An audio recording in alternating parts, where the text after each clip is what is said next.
Assalamualaikum warahmatullahi wabarakatuh. Ya, kali ini kita ada di kelas LC level 4, Bahasa Inggris untuk Hukum. Nah, dalam hal ini, hari ini kita akan mempelajari mergers and acquisition. Sebelum kita membahas lebih dalam, kita mencari tahu dulu apa itu merger. Merger artinya sebuah upaya untuk menggabungkan menjadi satu. Nah, ini biasanya dilakukan di perusahaan-perusahaan di mana penggabungan dianggap perlu dilakukan. Nah, itu ya. Jadi, misalnya ada perusahaan A dengan perusahaan B, maka merger pun dilakukan, ya. Kemudian kita mendapatkan kata yang kedua, yaitu acquisition, atau bahasa Indonesianya disebut akuisisi. Nah, akuisisi ini adalah pembelian suatu perusahaan oleh perusahaan lain atau oleh kelompok investor, begitu ya. Nah, jadi merger itu penggabungan, sedangkan akuisisi adalah pembelian suatu perusahaan oleh perusahaan lain. Gitu. Kalau kita amati, ternyata mergers dan acquisition itu sangat erat dengan hubungannya ekonomi. Nah, kamu pasti bertanya-tanya, kenapa kok kita yang calon pengacara atau ahli hukum kok mesti tahu tentang merger dan acquisition? Nah, ternyata merger dan acquisition itu sendiri dia mengandung unsur-unsur hukum, karena di situ terjadi pengalihan kekuasaan atau wewenang. Nah, untuk mendapatkan semacam legalitas atau kekuatan dan kepastian secara hukum, makanya mergers and acquisition biasanya diatur secara hukum juga. Nah, disinilah peran pengacara untuk mendampingi proses mergers and acquisition. Berikutnya, di slide berikutnya, kita akan mendengarkan percakapan antara Matt Delaney dengan Esther Suarez. Matt Delaney adalah seorang klien, sedangkan Esther Suarez adalah seorang ahli hukum. Nah, Matt Delaney dihadapkan oleh sebuah dokumen untuk mergers and acquisition, sedangkan Esther Suarez adalah ahli hukum di mana Matt Delaney meminta bantuan ke Esther Suarez tentang sebuah dokumen hukum. Sayangnya, saat dihubungi, Esther Suarez tidak ada di ruangan, sehingga Matt Delaney hanya meninggalkan pesan suara. You have reached the office of Esther Suarez. I am unable to take your call at the moment. Please leave a message after the tone. Hi there, Esther. It's Matt. I just had a look through our company's M&A documentation, and I'm sort of confused. Some of it's in Spanish, some of it's in English, and one or two things seem to be, I don't know, some kind of post-merger documents. Do you think you could get all this into some kind of shape for me? What I'd like is a straightforward guide to the steps we have to take when trying to make an acquisition, up to the point when the whole thing enters the public domain. And I guess I need to know where all those minefields are, too. Can you do that for me, Esther? Thanks a lot. Talk to you later. Assalamualaikum warahmatullahi wabarakatuh. Ya, kali ini kita ada di kelas LC level 4, Bahasa Inggris untuk Hukum. Nah, dalam hal ini, hari ini kita akan mempelajari mergers and acquisition.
Berikutnya ini adalah tahapan-tahapan bagaimana untuk melakukan mergers and acquisition. Nah, sebagai seorang trader, kamu harus paham ke-10 tahapan ini.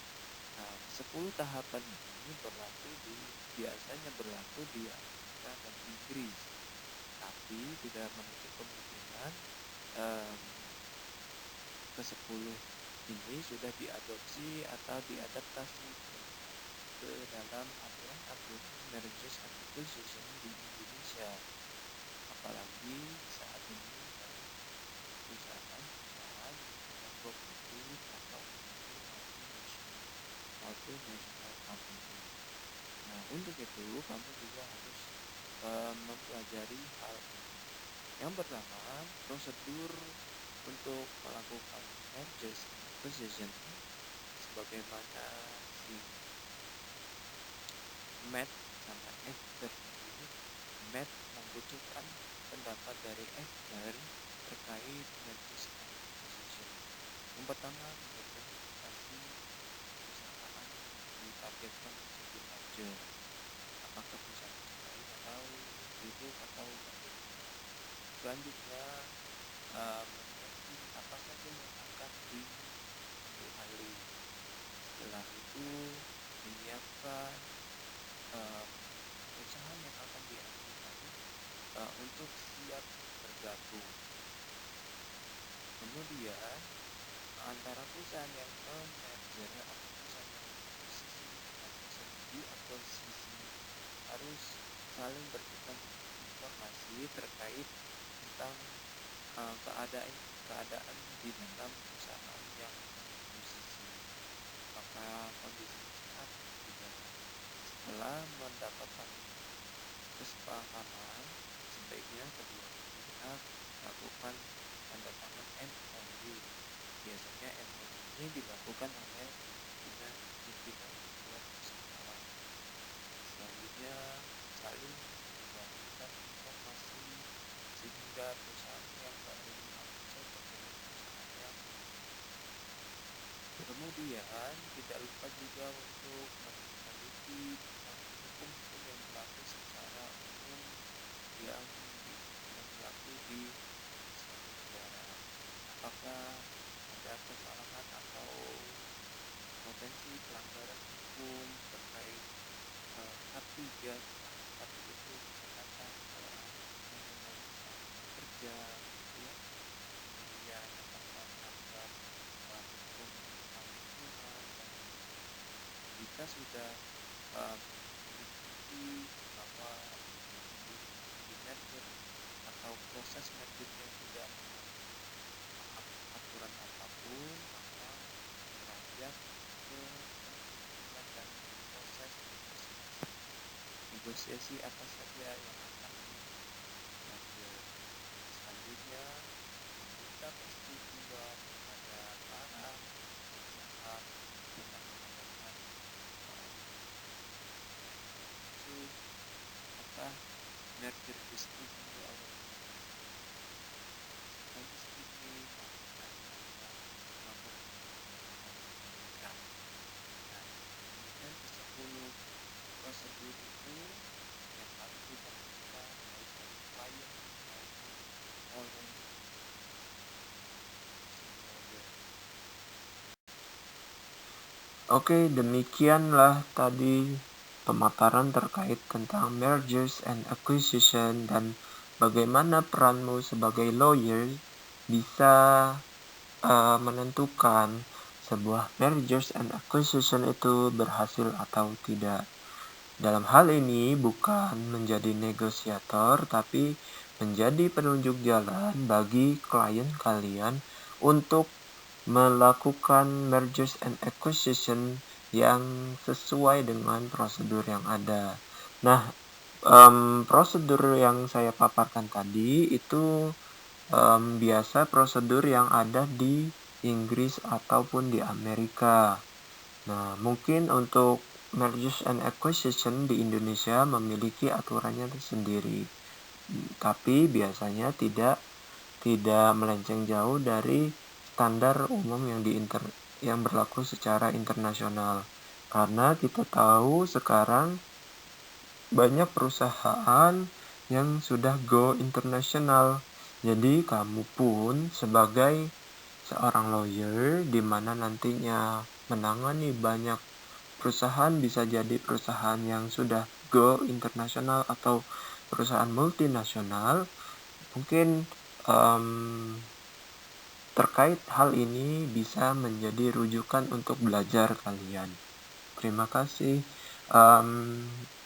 Selanjutnya akan ada latihan atau soal-soal terkait materi yang sudah dipaparkan. Sekian, wassalamualaikum warahmatullahi wabarakatuh.